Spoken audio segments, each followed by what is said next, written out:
একদম জুলাই মাসে যে বিপ্লব হয় সেই বিপ্লবের মাধ্যমে আমরা আসছি। আমাদের সর্বোচ্চের প্রথম কাজ হলো সবার আগে বাংলাদেশ, এই কাজটাতে আমাদের করতে হবে।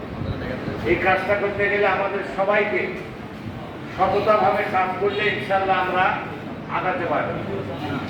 আপনারা জানেন এই দেশ থেকে লক্ষ লক্ষ হাজার থাকতো, তাহলে দেশের আজকে কিন্তু এই সমস্যার সমাধান হতো না। আজকে দেশের অর্থনৈতিক অবস্থা যত খারাপ আপনারা সবাই জানেন। চেষ্টা করছে বর্তমান সরকার যেই সেটাকে আমাদের কার্যকরী করতে হবে। গ্রামে আমাদের আত্মীয় সাহেব উন্নয়ন হবে না, কৃষি প্রধান দেশ আছে। আমরা অনেকটা চ্যালেঞ্জের মধ্যেও বর্তমান পেঁয়াজ বলেন, রসুন বলেন, অন্যান্য কাজ ধান আমাদেরকে কিন্তু বিদেশ থেকে আর আনা যাচ্ছে।